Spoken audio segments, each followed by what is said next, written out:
Do people still watch 60 Minutes? The story they did recently on horse racing doesn't tell the whole story. It wasn't just FBI wiretaps that exposed and moved the industry. It's also been PETA activism. What needs to be done now? Next on the PETA Podcast.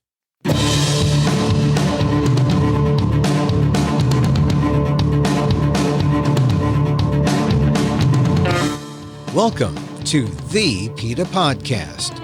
I'm Emil, Guillermo, your host for this inside look at animal rights. Brought to you by PETA, the largest animal rights organization in the world. On today's episode, 60 Minutes' big story on horse racing used PETA video to show the horrible abuse at America's racetracks.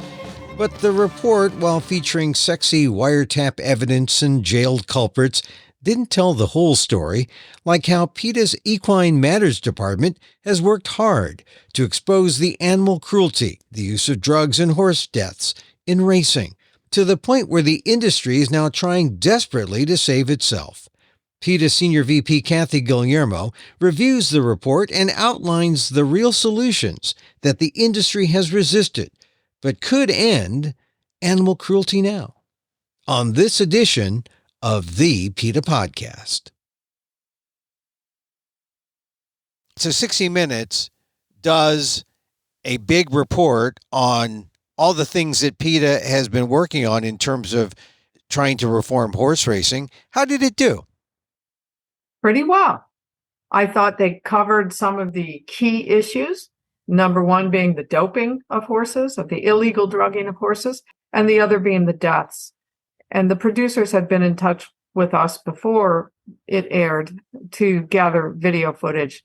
That devastating, catastrophic injury of Lost in Limbo was video taken by our investigator at Churchill Downs. So we had some idea of what they were going to cover. And I thought overall it was a very good segment. But they didn't include the PETA watermark on the video. They didn't mention animal rights activists like PETA being at the forefront of this issue.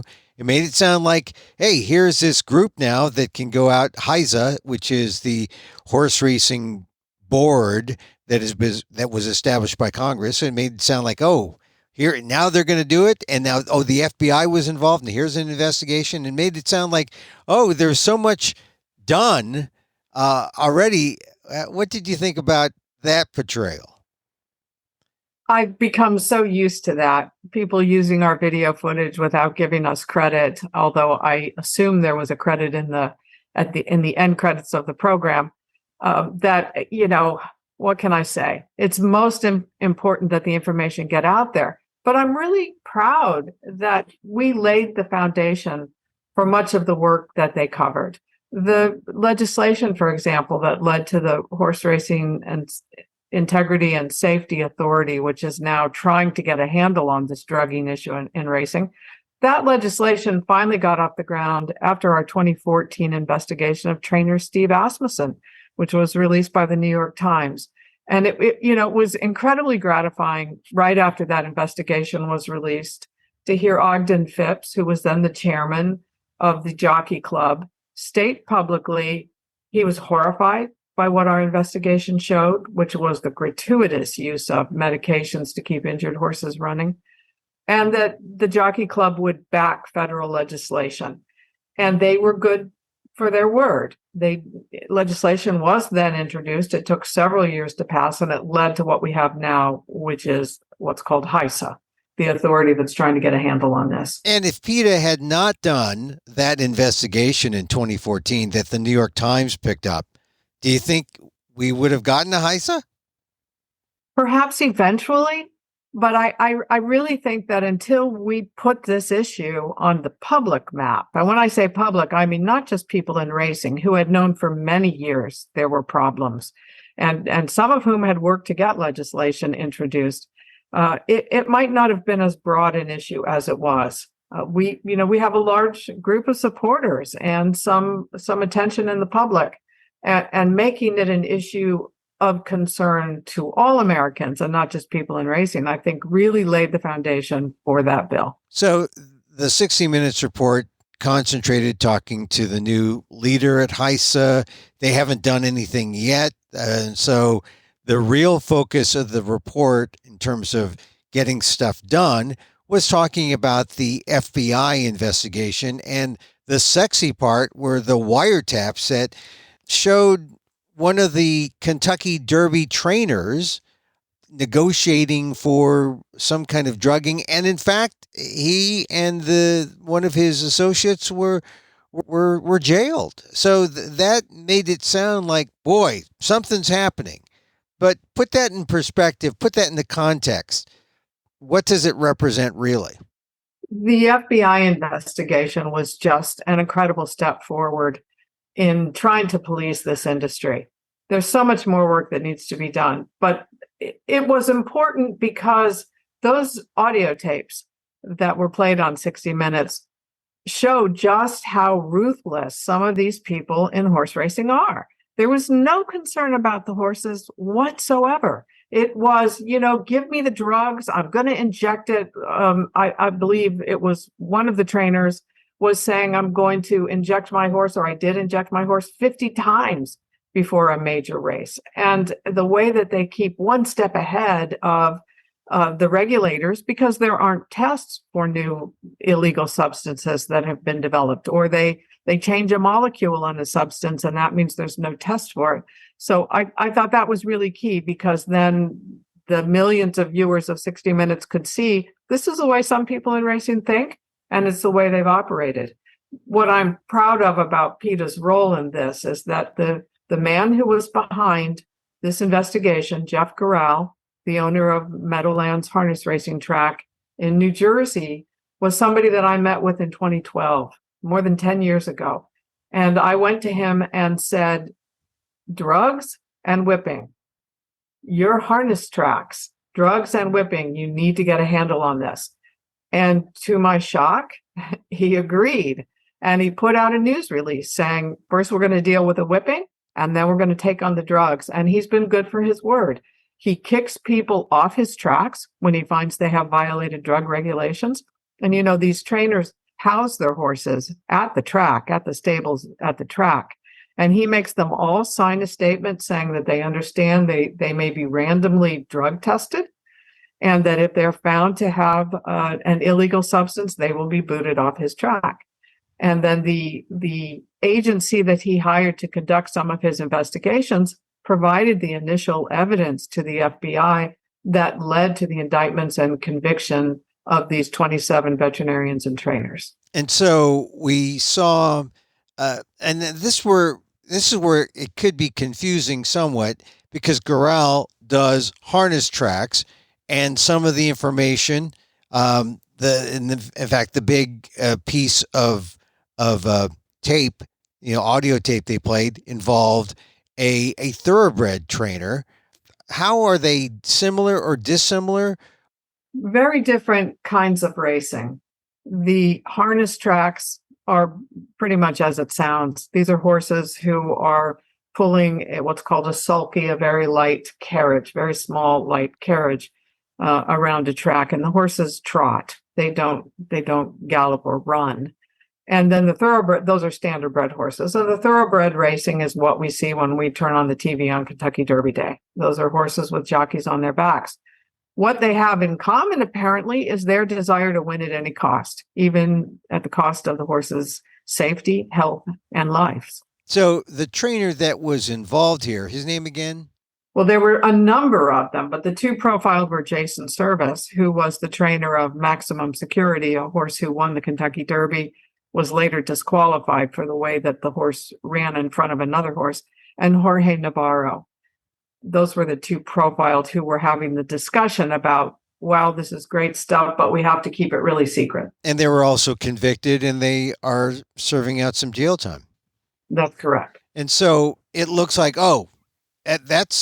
we got them, right? I mean, but they're barely scratching the surface, really, right? I'm afraid that's probably the case, and the one issue that I would take with the segment on 60 Minutes is that it talked about the illegal drugs. So much of what PETA has focused on has been the misuse of legal medications the painkillers, the anti-inflammatories, the sedatives that are used legally, but that endanger the horses' lives because it keeps them running when they should be recuperating from injury. Just the term doping, when it's used in the story, it makes it sound like, oh, they're juicing up the horses. And they even used the term juice.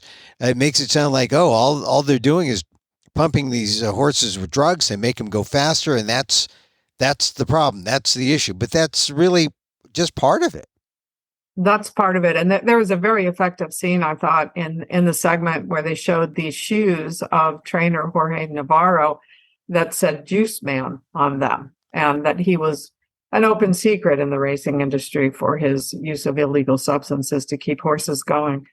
But yes, there are so many medications that are legal. And on the one hand, you have to say, well, if a horse is injured, the horse needs medication. Yep. But if that horse needs medication, that horse shouldn't be racing. And that's what we have focused so much attention on and have made some real progress in California, not so much in other places yet.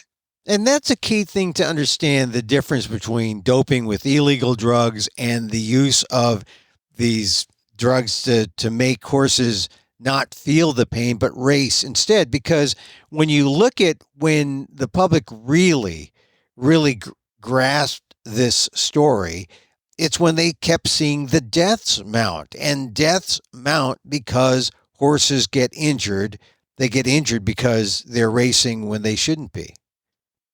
That's right. And I think that's also why the video is so important. It's not an abstract thing when the horse dies on a racetrack. The horses fracture their bones. Sometimes in the video that we have captured, most recently at Saratoga, you'll see a horse with a broken leg. The leg snaps on the track, and the end of that leg is just flapping. It is horrifying. And I think it's really important for people to know this is not this abstract thing. A horse is injured. This is a devastating, fatal injury that I just have to think of every horse as the individual that animal is. This is an individual. This is that individual's one life. And it's this animal's being basically raced to death.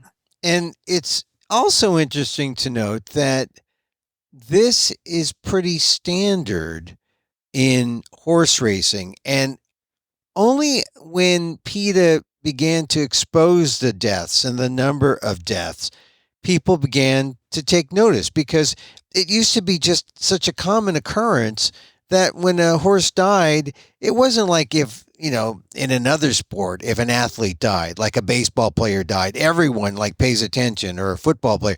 But here in horse racing, when a horse died, it was like, well, we'll cart him off in an ambulance, and because the fracture can't be repaired, we'll euthanize the horse, and the horse dies. I mean, that really was the way it was treated until PETA made people pay attention.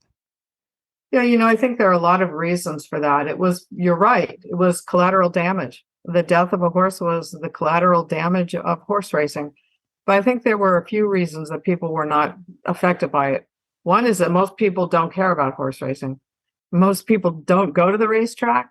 They might watch racing once or twice a year on network sports television, and that is about it. That's one reason. And the other, I think, is the public's evolving attitude toward animals and how they're used in entertainment.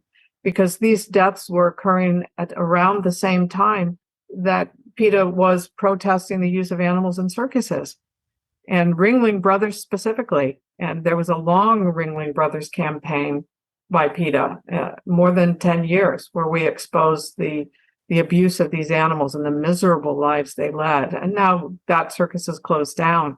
And that is a reflection of how the public is saying, this is entertainment. We really don't need to see animals suffer for entertainment.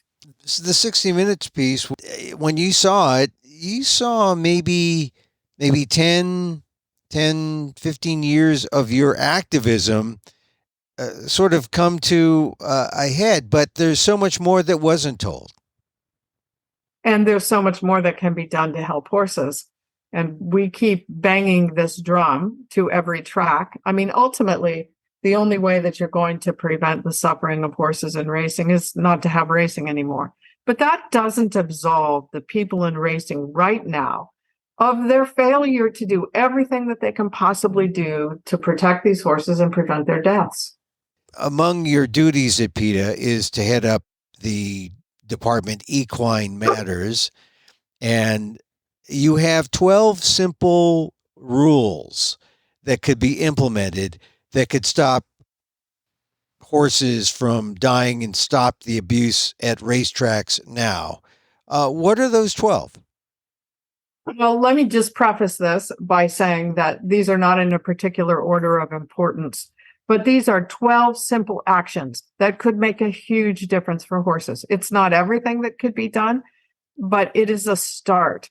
And this is what we have repeatedly said to tracks they need to do. So the first thing is to ban all medications for 2 weeks before a race. And this is so that the horses, to the greatest extent possible, are no longer feeling the effects of the painkillers, the muscle relaxants, the anti-inflammatories. And if they're sore, they're going to show that they're sore. So just get rid of the medications in the 2 weeks before a race. If they need medication, then they shouldn't be racing. And 2 weeks, arbitrary, or why 2 weeks? Well, for safety, really. Many of these drugs take, 2 or 3 days or even longer to get out of the horse's system. But we have to remember that except for that day or two before a race, these horses may be having multiple medications injected into them. So it's a reasonable period of time for somebody still to plan when an animal's going to race, when that horse is going to be on the track, but to get all those drugs out of his system. All right. So number 2 is allow horses who are injured or sore sufficient time to recuperate before they're trained or raced. That seems so obvious, but that doesn't happen. It doesn't happen because these animals are, as one veterinarian put it, they're chemical horses. Because the way of dealing with soreness is not to allow an animal to recuperate, but to inject that animal with a drug to make the pain go away. Also, these animals are, either they're money pits for the owner or they're cash machines. And the horse doesn't make any money if it's not on the track. I think that's how some people look at it, unfortunately. And I also think we just have people who may have spent their whole lives dealing with horses on the track, but who really, frankly, aren't very good horsemen. All right. And that's the term used in the racing industry. They call them horsemen, but they got to be good or the animals suffer.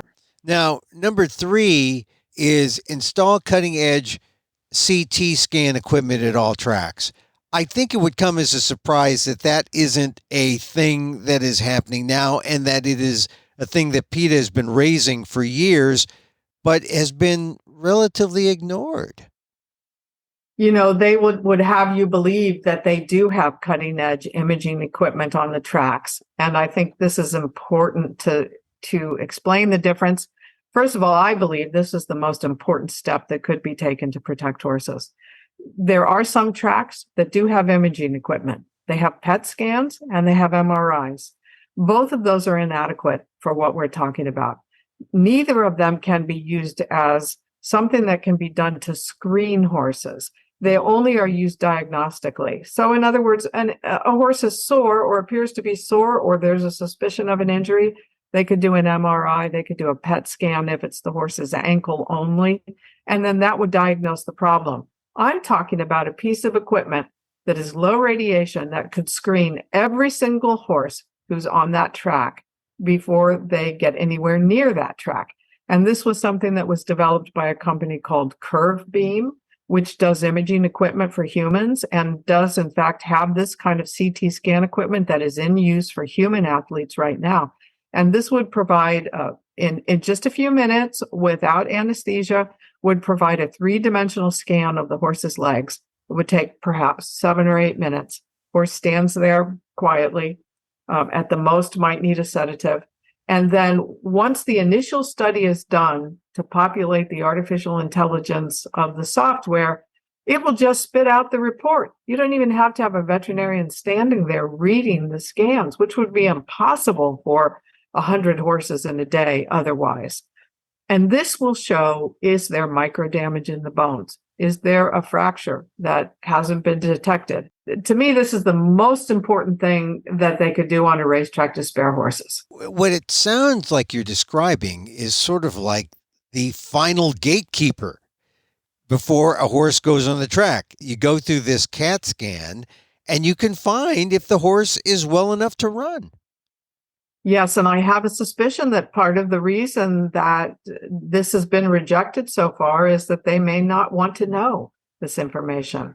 Already, the number of horses in each race has decreased significantly across the country because they are being more careful with what they can do because they don't want horses dying. It looks so bad. But this would be kind of the final arbiter. And let me tell you, I have met with so many organizations, the Jockey Club, the Jockeys Club Research Foundation, Churchill Downs Incorporated, Del Mar, the Stronach Group, owners of Santa Anita Park. I have met with so many in the industry trying to promote this imaging equipment. And they all have some reason or another that they don't want to do it. And the next thing I know, look, we have a PET scan at our track. It's just window dressing. So this would be really the answer, but people don't want to get to the answer. They'll come up with these things that, might get to the answer, but still allows for that wiggle room that I don't want to say it will enable the dopers and the people who are trying to skirt around the rules, but it does protect people who operate in a certain way to continue operating the same way. Otherwise, a CAT scan would say, sorry, your horse is infirm and can't run. Well said, because if they had a little bit of vision, if they could think about it, they would also find out how often they could exercise horses without injuring them. They could theoretically keep a horse safe from the moment that horse is old enough to be on a track throughout that horse's whole racing life. By this, they could protect the horses and therefore protect their own investment if you're going to think of horses as commodities. But they're afraid of it is the only conclusion that I can reach. And if we are going to turn to HISA, which is the new authority overseeing racing, what kind of reaction have they given to CAT scan equipment like curve beams? I think that HISA, or the Horse Racing Integrity and Safety Authority, is really just getting started. At least I hope that is the case. I don't yet know how they feel about the imaging equipment. The jury is out on how effective they will be. I'm hopeful because I think they present a way that we could crack down on some of these trainers who are breaking the rules. How they think that imaging equipment will fit into this and many of the other 12 items that we're going through, I don't yet know. We will wait and see. But if the imaging equipment were used, they'd be able to see and find out just how many horses were infirm and couldn't and shouldn't run. What kind of an impact would that have on the number of scratches and the really low number of horses that are racing now? Would it expose racing totally? I can't say without seeing all those scans, but that's my suspicion. That is my suspicion. And I think it's also important to note that one thing that the racing industry's own research has shown, which the listeners of our podcast know well, is that more than 90% of these horses who do suffer a catastrophic, fatal broken bone have an injury at the site of that break that had gone undetected. So you're right. CAT scan imaging equipment should be right up there. To the degree that it's not being pushed by the industry says a lot about the industry's willingness to police itself. That's right. Well, let's go to number 4. Replace dirt tracks with high-quality synthetic taffeta. That's been done before. Is it helpful? Yeah, PETA is how they say that. And it has been done and is being done on some tracks now. One thing we know from, again, the industry's own statistics is that if you look at the number of horses who suffer fatal injuries on tracks, and there are 3 surfaces that are available now: the dirt, which is what most people are familiar with, what they call the turf, which is grass, and then a synthetic. track. And that's what PETA is. Every single year, the data comes back the same. There are the fewest deaths on the synthetic track. And so I think if you know you're going to have fewer deaths, you need to get rid of the tracks where there are more deaths. This is just so obvious to me. And if you look at Keeneland a number of years ago, Keeneland Racetrack in Kentucky installed a synthetic track.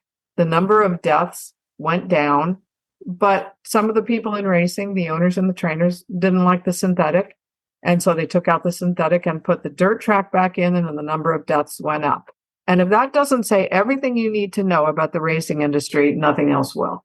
What was the reason, though, for wanting the dirt track? Did the horses, clearly more horses died. They don't necessarily run better, but was it a training method thing? Why would they want a dirt track? It's so funny. I've heard people say, well, fewer horses die, but more horses are injured. But I've never seen any statistics to back up that claim.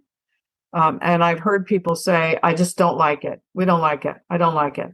And Keeneland, which was vying to bring the Breeders' Cup World Championship races to Kentucky, is my understanding, got rid of the synthetic track and put the dirt track back in because the Breeders' Cup said they wouldn't come to Keeneland unless they did. Now, I can't point to an article that says that, but that is what insiders tell us. All right. Number 5, ban trainers who have multiple medication infractions or harm horses in other ways. Well, if you did that, you wouldn't have many trainers, would you? This is how I look at it. If you're a trainer and right now you're risking the life of a horse because you know that all you're going to get is a $500 fine, if that, then why not risk the horse? In your desire to get the prize money or to get whatever you can out of racing, they're willing to risk the horse.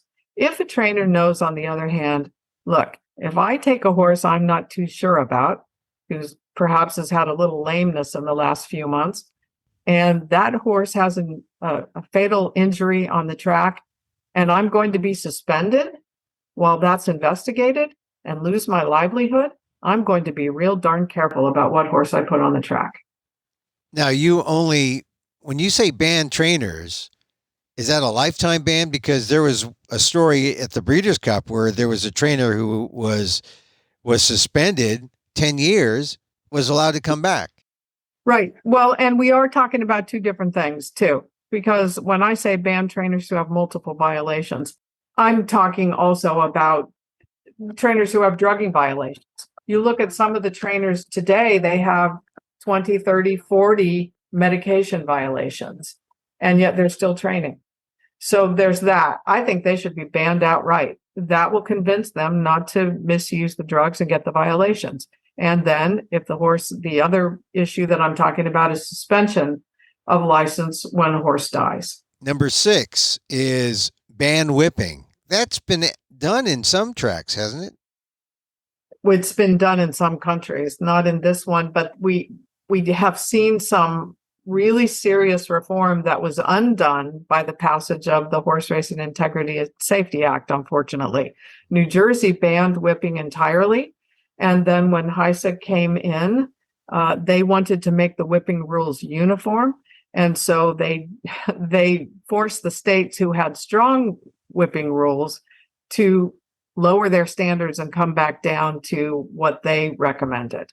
This was really unfortunate, I thought, because as I said, New Jersey banned whipping and California had a very strong whip rule, and they weren't happy about changing that. On the other hand, you look at some states like Louisiana and Texas and West Virginia and Ohio that had really essentially no regulation involving the whipping of a horse, and that's been improved. But I think the days of discussing how many times I should be allowed to hit the horse need to be behind us. We need to stop beating horses. That's just so obvious to me. They keep telling us these horses love to run. Well, if they love to run, then why are you punishing them to make them do it? Well, it is the most visible sign of cruelty that people see, especially down the stretch. Here they come going to the finish line, and you see a jockey whipping and whipping and whipping. Is there a limit right now in terms of how many times you can go to the whip? Yeah, there is a limit. It's a total of 5 strikes of the horse, and strikes is such a benign word. They're allowed to beat the horse 5 times, and they have to pause between each time they hit the horse to see if the horse responds. If you look at the scientific studies on whipping of racehorses, you will know that when you whip a horse, that's a punishment. So the belief that horses actually go faster when you whip them is belied by the research that shows that that isn't actually when the horses run their fastest. But it certainly does startle them and hurt them. And in fact, you see when you look at where horses break their bones on a track, it is nearly always in that final stretch after they have begun beating them that those bones break. All right. So we talk about how fragile these horses are. And, when you see these whipping rules, I mean, they're beating horses who are 3, 4, 5-year-olds. The babies who are 2-year-olds, they get whipped too, but they are so young and still, they're not as formed. They're babies. Number 7 in your list is eliminate time sprints at 2-year-old in training auctions. Why is this an important thing? Yeah, this is a little bit down in the horse racing weeds because I think most people are unaware that this is even going on. But there are auctions every year of the very young, the 2-year-old horses. And most thoroughbred horses begin racing at the age of 2. And at these auctions, they like to make the horses sprint for a short distance as fast as they can. And that drives up the sales price of these horses. If they go really fast, then people are saying, wow, that's a fast horse. The price goes up. What we found, and this is our most recent investigation of the horse racing industry on PETA.org, is that these horses, first of all, they have no idea what they're doing. They're essentially babies. Some of them aren't even 2 chronologically. They're 18 months or 20 months. And they are whipped into a frenzy. And some of them die. Some of them break bones when they're just 2 years old at an auction to drive up the sales price. So it's important that this be changed. There's no reason to run these horses this fast. And PETA has a proposal into the industry and how to deal with this. And it's something we are pushing very hard this year to make this happen finally, that they stop this. Well, the motivation is clear. Your horse runs fast, you beat it. To make it run faster, you get more money. So you must have a lot of opposition to this. Well, here's the irony of the whole thing. It does drive up the sales price, but how fast a 2-year-old runs at these auctions has no bearing on the success of these horses in their racing life. It is not a predictor of whether or not that horse will win later on. But it pads the pockets of breeders who say, hey, here's a fast horse. So we'll follow that one. Number 8, be transparent. What do you mean by that? Stop hiding the death statistics. Right now, we have just 2 states, California and New York, that have any transparency at all about when horses die and how they die. And both New York and California have websites where this information is published. Everybody needs to come clean about it. Everybody needs to be honest about how many horses are dying. If there's going to be any improvement in racing, there has to be accountability for what they're doing. So come clean. Every state needs to have a website where they publish this information. Number 9 is don't sell horses to foreign racing entities that routinely send them to slaughter. South Korea and Japan is where we have done investigations. And just to be clear, these horses aren't being sold to go to slaughter. They're being sold to the racing industry in Japan and the racing industry in South Korea. And we have focused most recently on South Korea, where we actually went into a horse slaughterhouse there. And we're working very hard on making improvements in South Korea. They had no retirement program. We're working on that, just as we did in Japan, which now has a semblance of a retirement program for racehorses. But Americans should not be selling horses to any country where they know that at the end of that horse's racing life, there's a one-way ticket to a slaughterhouse. And that's what happens. There's no retirement. There's no time in the pasture. There's no moving on to what they call a second career as a show jumper. They go to the slaughterhouse. And that leads us to number 10, which is take care of horses when their racing days are over. This seems so obvious, doesn't it? You have a horse who's being used for the profit that they will bring you, and yet so many of these horses end up at terrible auction houses. Thousands of them are sold to what are called kill buyers, put on trucks, shipped to Canada and Mexico, where the slaughter of horses for human consumption is legal, and their flesh is sold primarily overseas to European and Asian countries. We think, and I think everybody would agree with us, that an industry that profits from and uses horses has the obligation to make sure that the horses are taken care of for their entire lives. You know, it wasn't until 2012 that the racing industry, after meeting with us, even had a retirement program at all. And it's the Thoroughbred Aftercare Alliance. It's not perfect. They're underfunded. The racing industry needs to put more money into it. There's a lot more that could be done. But the fact that an animal rights group had to compel the racing industry to take care of some of their horses says a lot about the industry. And then the final two, number 11 and 12 on your list, are kind of related. One is conduct mandatory, unannounced, frequent, and random out-of-competition testing. Is this the thing that is resisted the most? I mean, because it sounds kind of invasive. Yeah, well, I think anybody who's going to race a horse at a track needs to sign an agreement that they will submit to this. And this is what Jeff Garral at Meadowlands Racetrack requires of the trainers who board horses with him or race horses on his track. And it can be done in a number of states now. But what this means is anytime somebody should be able to show up at the horse's stall on the track, at the horse's stable off the track. If the horse is en route from Kentucky to New York, that truck could be stopped. Blood and urine can be taken and it can be tested for drugs. And if they're not willing to submit to this, then you know something's wrong. And if they were on their toes, knowing that looking over their shoulder, it would probably cut down the use of illegal drugs. One would think. It's logical. And for those who don't take it seriously, they can get booted right out of racing, or they should be booted right out of racing. So that, unannounced frequent random testing is to see if people are complying, but it's also intended to, catch people who are using, illegal and legal drugs.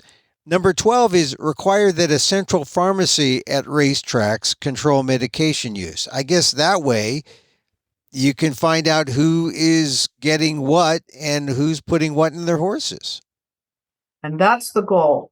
And the way it works right now is that private equine veterinarians can come on the track and they can see horses individually, or as we've seen in some cases, they don't even see them, but they just prescribe medication and they provide that medication. And if a trainer is not going to be honest about what that horse is getting, then it would never be known. The central pharmacy model is done in Hong Kong, which has a pretty good handle on these issues. And it would mean that anytime a veterinarian wanted to prescribe a medication, the medication would have to come from the central pharmacy on the track. And that means that, just as you say, there is a record of it. And horses who are getting, say a number of sedatives or muscle relaxants or anti-inflammatory drugs, the system could be set up that would provide an alert to the stewards who are concerned about the health of these horses. And they're going to say, this horse has had 5 shots of an anti-inflammatory in the last 8 days. What's going on? Let's take a special look and make sure this horse is okay. This would be like the central pharmacy. People might say, look, I'd rather have my own doctor. Why have a central pharmacy? I'll bring in, and they bring in their own veterinarians. That's how they bypass this now, right? Well, yes, and they would still have their own veterinarians. But of course, why do they want to make sure that their drugs come directly from the veterinarian? So there's no accountability. This is the same idea as, states need to say when horses die. These trainers who are dealing with horses who may be injured or who may be sore, they shouldn't have anything to hide here. And these veterinarians prescribing drugs should not have anything to hide.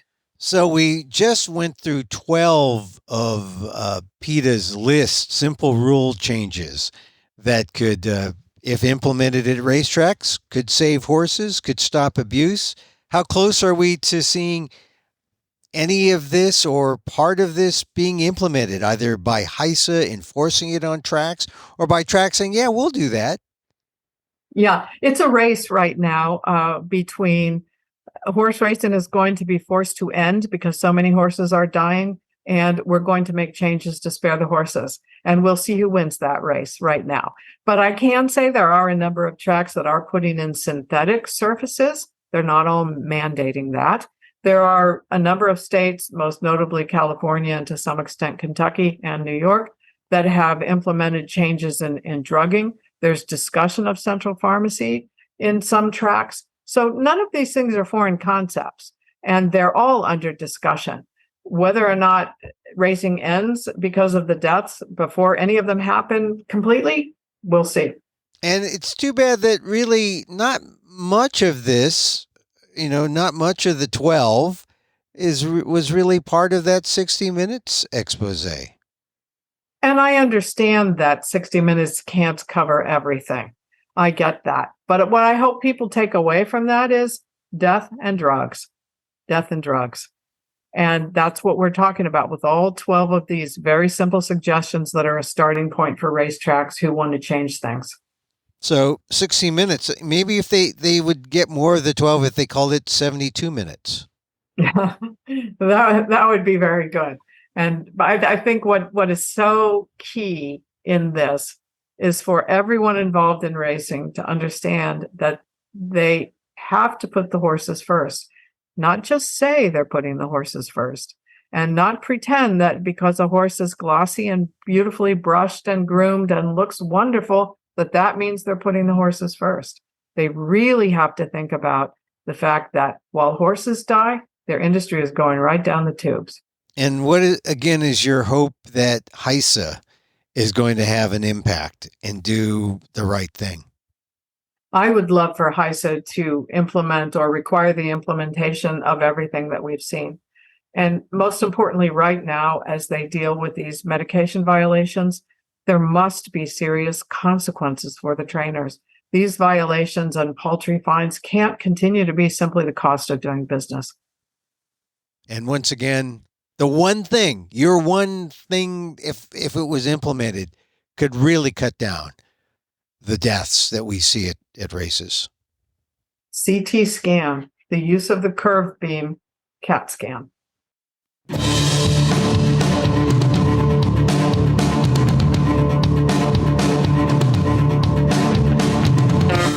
Kathy Guillermo, PETA Senior VP and head of the Equine Matters department at PETA, on the solutions that could help end animal abuse in racing, including the one most important thing, a CAT scan of horses on race day.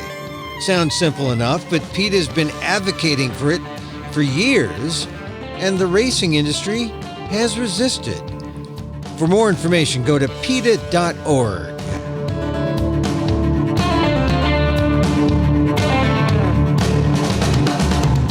And that's our show for today. Thank you for listening.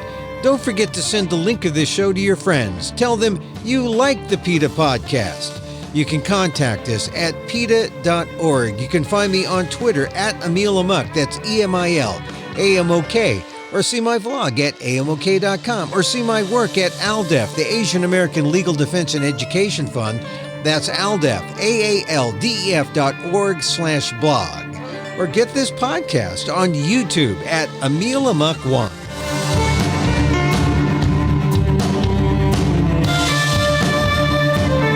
Once again, thank you for listening. Check out all our episodes on your favorite podcast app or on Apple Podcasts, where you can subscribe to as well as rate and review the show. It helps get the word out about the issues you care about. Our music is provided by Carbon Works. Check them out on YouTube.